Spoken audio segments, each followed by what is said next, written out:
അസ്സലാമു അലൈക്കും വറഹ്മത്തുള്ളാഹി തആല വബറകാതുഹു. സത്യവിശ്വാസികളെ, ഒരു മുഅ്മിനിന് വളരെയധികം സന്തോഷം നൽകുന്ന മാസങ്ങളാണ് കടന്നുപോയിക്കൊണ്ടിരിക്കുന്നത്. പുണ്യങ്ങളുടെ പൂക്കാലമായ പരിശുദ്ധ റമദാൻ നമ്മയൊക്കെ ആത്മസംസ്കരണം നടത്തിക്കൊണ്ട് നമ്മോട് വിട പറഞ്ഞു.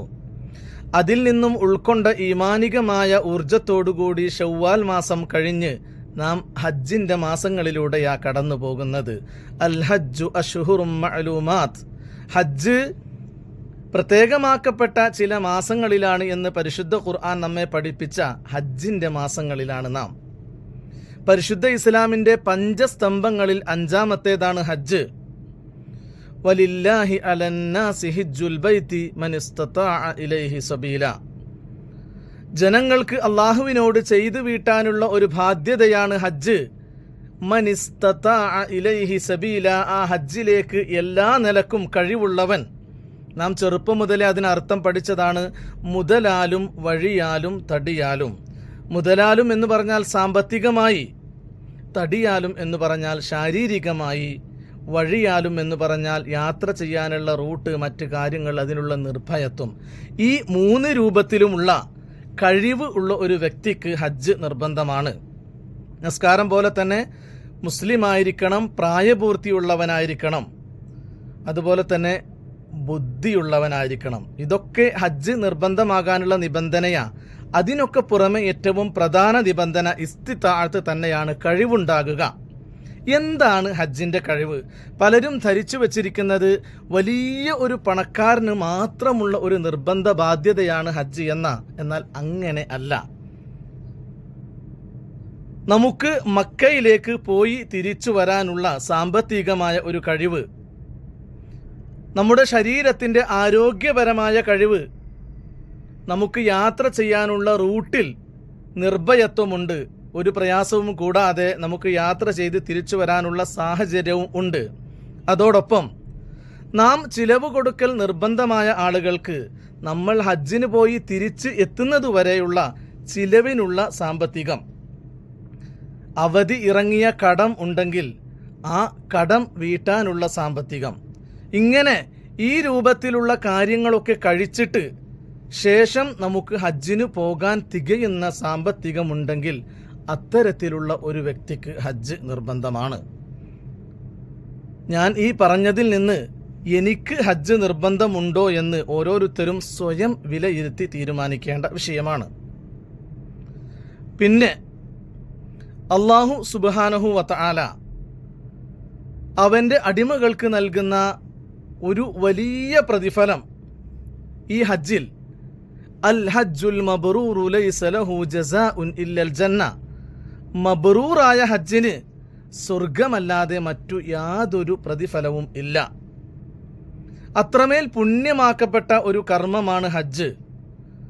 അതുകൊണ്ട് തന്നെ ഹജ്ജ് ഒരാൾക്ക് നിർബന്ധമാകുന്നത് 3 രൂപത്തിലാണ്.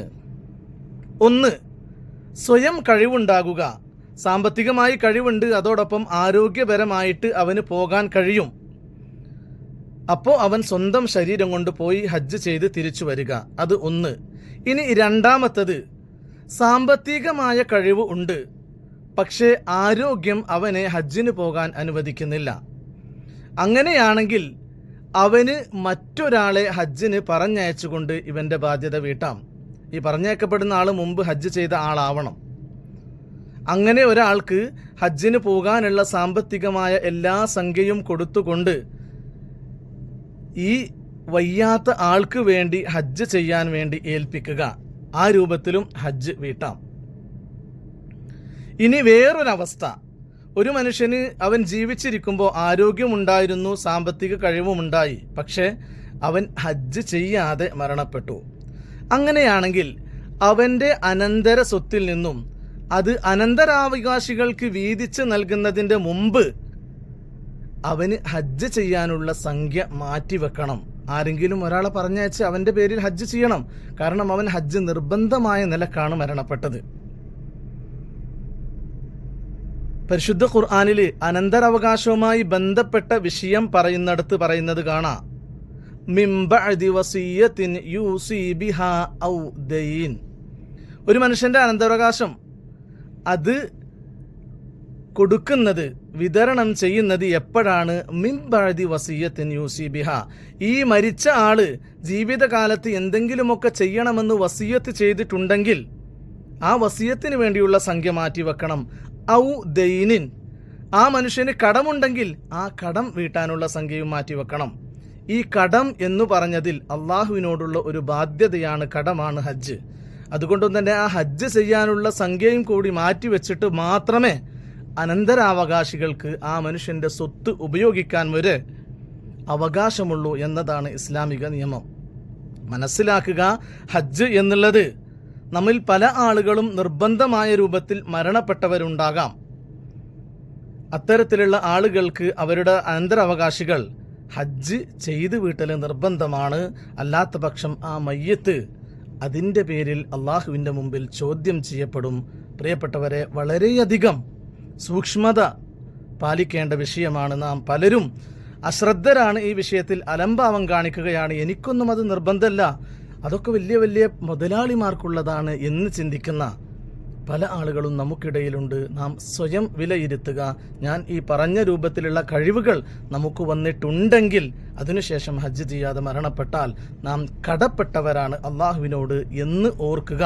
അള്ളാഹു സുബ്ഹാനഹു വ തആല ജീവിതത്തിൽ ഒരിക്കലെങ്കിലും മഖ്ബൂലും മബ്റൂറുമായ ഹജ്ജും ഉംറയുമൊക്കെ നിർവഹിക്കാൻ തൗഫീഖ് നൽകി അനുഗ്രഹിക്കട്ടെ. പ്രിയമുള്ളവരെ, ഹജ്ജ് ഏതൊക്കെ രൂപത്തിലാണ് അതിൻ്റെ ഇഹ്റാം ചെയ്യേണ്ടതെന്നും ഹജ്ജിൻ്റെ കർമ്മങ്ങൾ എങ്ങനെയൊക്കെയാണെന്നും ഇൻഷാ അല്ലാഹ് അടുത്ത പാർട്ടിൽ വിശദീകരിക്കാം. അള്ളാഹു അനുഗ്രഹിക്കട്ടെ. ആമീൻ. വ ആഖിറു ദഅവാന അനിൽ ഹംദുലില്ലാഹ്. അസ്സലാമു അലൈക്കും വറഹ്മത്തുള്ളാഹി വബറകാതുഹു.